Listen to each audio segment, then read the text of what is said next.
Hey guys, Jay Williams here. It's been a long time since I posted a video. I haven't really done much on the plane. I was unemployed for a while, so didn't have money. Anyway, I got a job now and starting to pick things up again a little bit. The coolest thing is that I was able to buy some oxyacetylene tanks. So I'm going to start learning to weld and get ready to start doing some welding on the fuselage. I had a torch and some other stuff before, and I just was able to buy some tanks and a few other odds and ends. So I should be able to start welding here right away, and I'll start by doing some practicing and then work my way to the point where I'm good, where I feel like I'm good enough to start welding on the fuselage that I purchased a while back, because it needs tons of little things done to it. So let me show you what I've got, the torch and the different accoutrements that I'll be using to do some oxyacetylene welding. Alright, so I had all this before, and what I've got here is a Cobra DHC 2000 torch, and I think the DHC is Dylan, hard to see there, Dylan Henrob Cobra.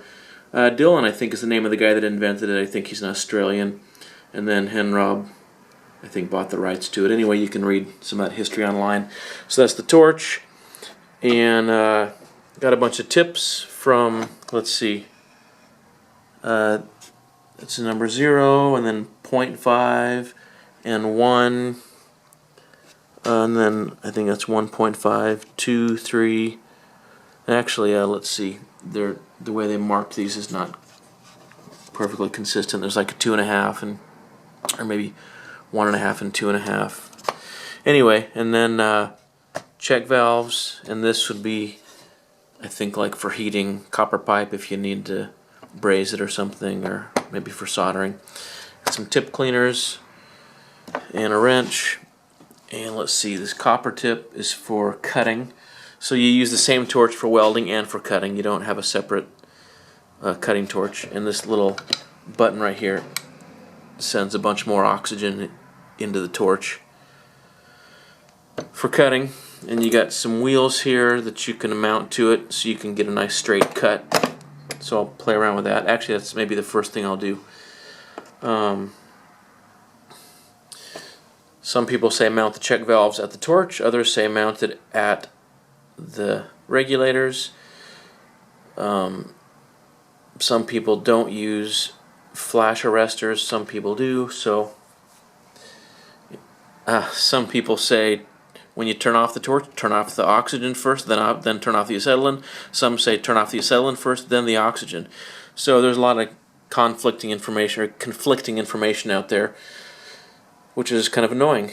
Anyway, I got a hose. It's a lightweight hose, a little bit smaller than some of the common hoses, 25 feet long. And I got regulators. I bought these from Cobra, which is the company where I bought the torch. And the gauges, this is the tank pressure. These are the pressure in the line, and these are a little more granular than a lot of gauges. And this torch runs on 4 psi per gas.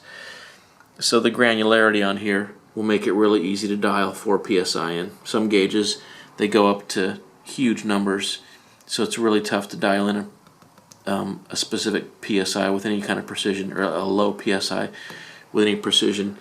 But this should be really easy on both the oxygen and the acetylene. So that's cool. And you'll notice the connectors here. This is a female, this is a male, and additionally these notches mean that it's a left-hand thread, so it'll be obvious which tanks those go on. And same with the hose. The acetylene, which is red, has these notches, so that's left-hand thread. That's right-hand thread, no notches. So it's impossible to assemble this thing incorrectly. So that's nice. You don't need to give that much thought. Check valves, same thing, left hand, right hand, turning threads. So, although I'm not sure. Yeah, I guess it's necessary just to make it easier to put it together. You don't need to try to guess which is which, even though those, I think, are probably both identical to each other. Alright, some other doodads I bought just the other day. I bought this lightning bug, which is just a striker, but it's like piezoelectric or something, yeah. Versus a regular striker, which I guess wears out eventually. This one is never supposed to wear out. So that's my striker. Got a couple different magnets. I already own pliers, but this was a good excuse to buy a sweet new set of pliers, so you can never have too many tools. So I bought that. Bought some welding rod. R45. And let's see here. Focus. 1/16 R45. For some of my initial practice, that's probably a little thin, but it'll just eat up more rod. I may pick up a thicker one in a couple weeks when I get paid again. My next door neighbor had these quite significant steel plates, which he gave to me, which is awesome.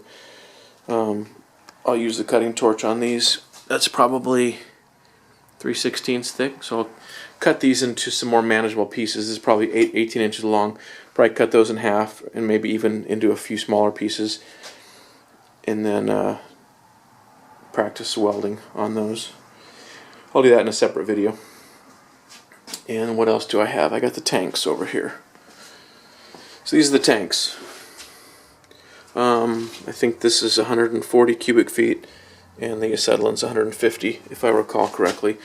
Here are those connections I told you about. So that's male, this one's female, so you can't put her together wrong. I sat next to a guy at the AOPA fly-in in Bremerton maybe a month ago, and told him about my project, and he's like, oh, I own an auto body store, or an auto parts store, I think is what it was. And he said he had a bunch of tanks, more than he wanted to have on hand, a bunch of them, so he'd give me a good deal. And I compared prices, and it seems like he did give me a really good deal, I believe. $140 for each one of these. So I paid just over $300 with tax, whereas I think I would have been about $500 with tax at the local welding shop here in Tacoma. And he had a salesman bring them down from his shop, which is probably, I don't know, 80 miles away, 100 miles away. But his salesman goes all over, so he just brought him down and dropped him off at an auto parts store here in Tacoma. Anyway, $300 versus $500, so I think that's a great deal. So I got those, I got this stuff, and I have a few tools and some metal for welding. So I may get some flash arresters first, although it seems like not everyone uses them, and some people say they learned and did a lot of welding for a long time without them, so I'm not sure those are critical. I'll mull it over and decide what to do. Anyway, that's the deal. I'm excited to start welding. That's my setup.